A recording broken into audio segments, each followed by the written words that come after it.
Hi guys, welcome to the Wrestling Retrospective, and in today's video I'm doing my review of NXT Halloween Havoc 2025.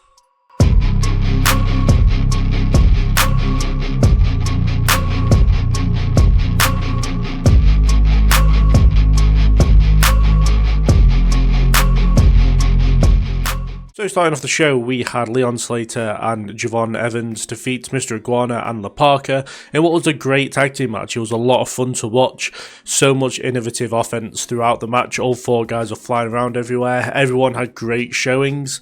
I think it was probably one of the best matches of the night. I'd say this was a close second to match of the night in my opinion. You know, four babyface guys just having a lot of fun in a match just will never not work. It's a really good dynamic to have throughout. Evans and Slater work as good as a team as they do as opponents, which is great to see. And yeah, I have really nothing much more to add to this. It was a really fun match. The whole thing was a highlight. Honestly, it is one of the matches you should definitely go and check out from Halloween Havoc. It was a unexpected, one of the best matches on the show. I wasn't expecting much out of it, but yeah, very enjoyable. A good showing from a lucha basis, from a high flying basis, and they all worked together really, really well.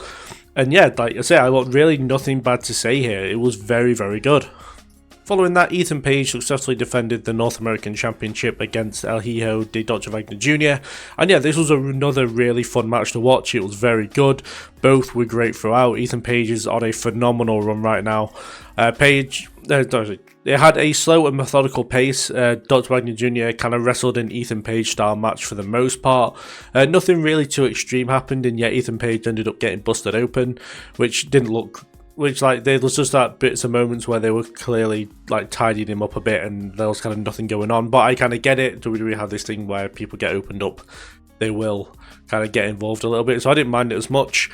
Speaking of didn't mind stuff, I didn't mind the lights being different for this match. I know some people absolutely hate this kind of thing. You know, it gives them a headache, whatever. For me, it didn't affect the match for me at all. But I know, as I said, some people are gonna be bitching about it. The mask rip moment was really unique. You know, we don't expect all the time for it to just be maybe the eye hole of the mask will get ripped a little bit, but here half of the mask came off, and we saw a different reaction from Wagner than we normally do, where normally they're trying to hide their face immediately. He kind of psyched him up a little bit, and the match really picked up from that point, which was, I say, it was really unique to this match. We don't see that spot very often, and have it, I know we see a mask rip often, but we don't see it have the reaction of which Wagner Jr. did, which I think gave this match a good piece of its own little thing to have. Yeah, from that point though, the match really picked up. Wagner Jr. did a really cool coast to coast, as well as a solid Hurricane Rana into an open chair, which looked brutal on Ethan Page. And yeah, overall, it was a really solid match. It was one I very much enjoyed, and Ethan Page continues his absolutely great title run, and for me, continues to show why he's probably going to be in the conversation for Wrestler of the Year, because he's had an absolutely phenomenal year, and I don't think people give him as much credit as they really should. After that, Blake Monroe defeated Zarya to become the new Women's North American Champion in what was another really good match. There was great storytelling throughout. For me, this was Zarya's best match in NXT so far. I know that she's it feels like she doesn't wrestle that often. And yeah, no, this was a very good match in my opinion. Blake targeted the arm really well. It took a while for Zarya to get into it. Once she did, the match really picked up. There was a lovely counter where Zarya had Blake Monroe in a torture rack. She went to flip her over, and she countered it just beautiful, so smoothly into an armbar. It was so cool to see. There was another counter not long after that, which was really cool as well, which I didn't write down in my notes. But yeah, I liked the shoulder pop part. So Zarya kind of went into the steel steps after Blake Monroe moved out of the way. You could tell there was something wrong with her arm, more than it was in the match anyway, after Blake Monroe targeted it so much. And then suddenly we saw Sol Rucker push Zarya into the post, and everyone's going, oh my god, what else is going on? And then it turns out that she was actually putting her shoulder back into place, and it actually helped her out within the match. And then again, Zarya went on a bit of a flurry, which was really good. And yeah, I don't know what it is about Aussies and Blake Monroe, but she can't seem to have a bad match with someone who isn't from Australia. You know, I think back to the Tony Storm matches in AEW, and yeah, here was really good as well. Zarya is a complete idiot. She went to check on Sol Rucker when she got knocked over. Let's be fair here, Sol Rucker's a tough girl. I think, being knocked over to the floor, she'll be fine. Zarya didn't need to do that kind of thing, and it made Zarya look like really dumb, in my opinion. We didn't really need that spot within the match, in my opinion. I think that's the only real issue I had with this one, but the rest of it was, as I've said, very good. She said she should have gone to check on Sol Rucker. She didn't need to do that. That then led to the finish of Blake Monroe becoming the new champion, which was absolutely the right call. It kind of gets rid of the motive of, why would Zarya be defending the title on Sol's behalf? I didn't really understand why they did that, why they could have just vacated it and had it for the vacant title. But this also causes some friction between Sol Rucker and Zarya. I assume they're probably going to keep Sol Rucker on TV. But I'm not very sure. If not, then, when she returns, I assume that she'll either turn on Zarya or Zarya will turn on her.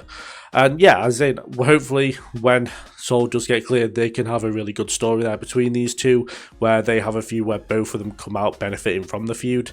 And yeah, I think Blake Monroe will be a great champion, and I look forward to seeing what her title reign as the Women's North American Champion will be like. Following that, Tatum Paxley defeated Jacy Jayne to become the new NXT Women's Champion. And will this event have a bad match? I really don't know, but this was another really good match. In my opinion, this was match of the night. I really enjoyed this one.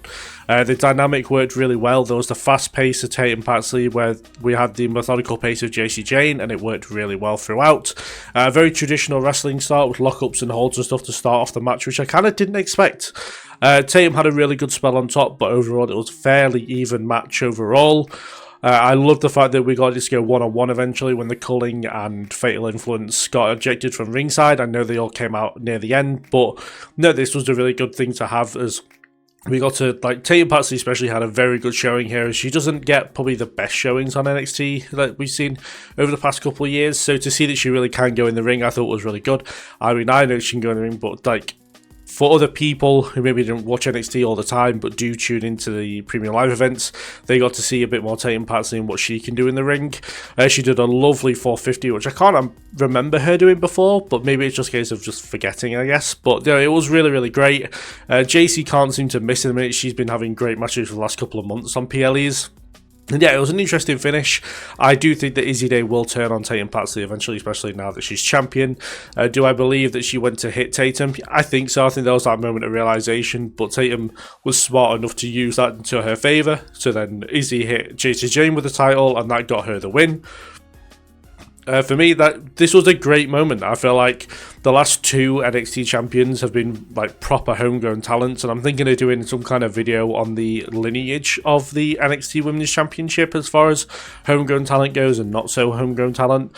So if that's something you want to see, do let me know. But yeah, I'm very concerned that Tatum Paxley will end up being a transitional champion, just to get it from Jacy Jayne to Izzy Dame. I'm hoping that's not the idea, but it wouldn't shock me. But then at the same time, me and a lot of people thought that Jacy Jayne was going to be a transitional champion from Stephanie Vaquer to Jordan Grace, and yeah, it looks as if that isn't going to be the case. And that wasn't the case, for that. So that was really cool. So I think JC ended up having 120 plus day reign, which was honestly one of the highlights of NXT. So yeah, I am looking forward to see where this goes. I'm hoping it's not going to be a transitional champion thing, but I do think Izzy is going to turn on Tatum sooner rather than later. Following that, Dark State defeated the Hardy Boys to become the new NXT Tag Team Champions. And yeah, this was another good match. It was an average no DQ match, but no DQ matches can be really fun. And this was kind of like vintage Hardys, pretty much. So it was a very fun watch.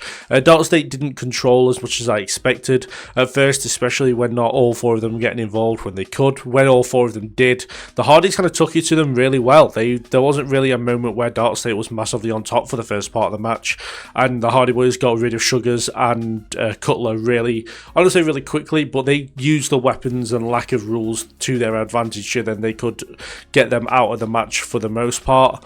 It evened out once the four legal competitors were in the ring going back and forth. The ladder / table spot that that Brother Nero did was just a bit like, why would you do that? I understand it was to take the bigger guy of Dark State out, but as soon as he missed it, you knew that Dark State pretty much had this in the bag. The fall for Jeff was awful. usually the tables kind of break your fall, but then at the same time, this spot here, Jeff Hardy just thudded to the floor. It didn't sound great, and it looked as if he was a little bit winded afterwards. So hopefully he's okay, but man, that's just a brutal spot to take, especially considering how old he is, which I know is something we say about Hardy Boys all the time. But yeah, this just looked, as far as like his landing went, just especially bad. But yeah, no, this was, as soon as that spot happened, the match would start states to lose, and obviously they didn't. They did a lovely Doomsday device with John Lennox jumping off the ladder on the outside of the ring through the table, and yeah, this was all really good. It was a solid match again, another very enjoyable one.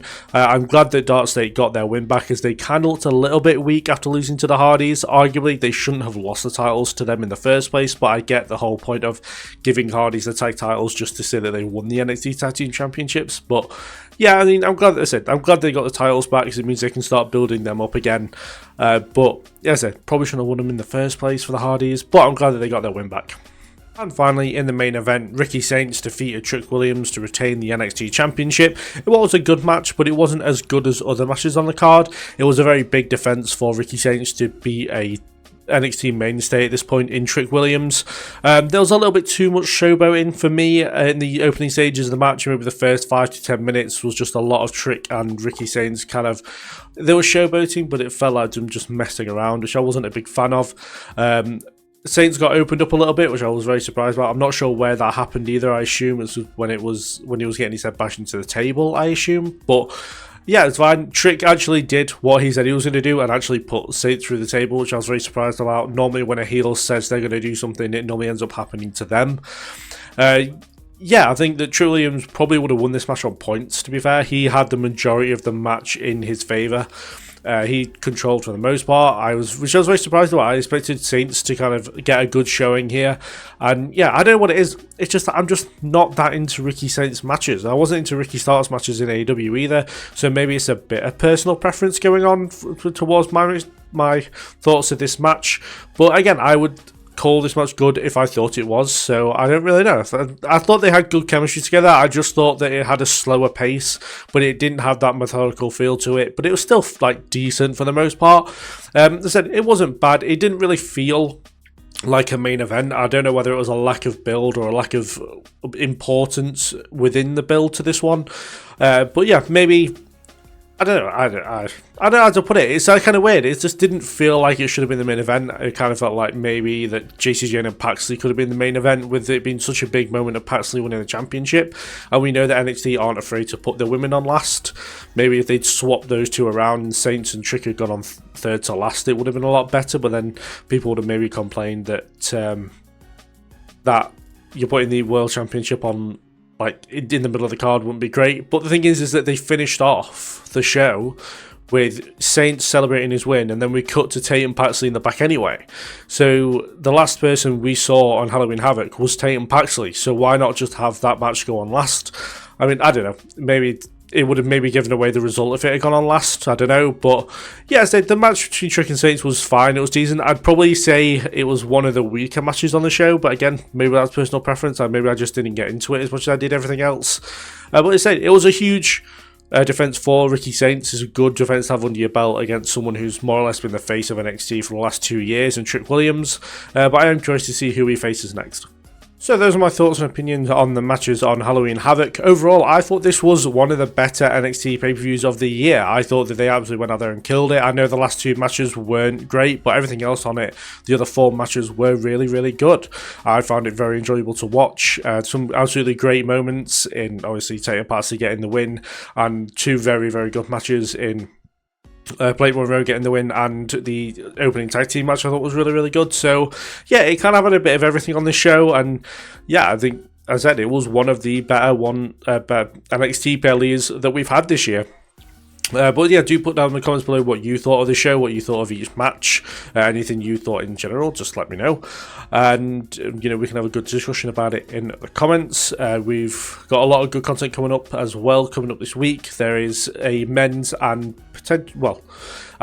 women's Continental Classic I'd like to see for AEW.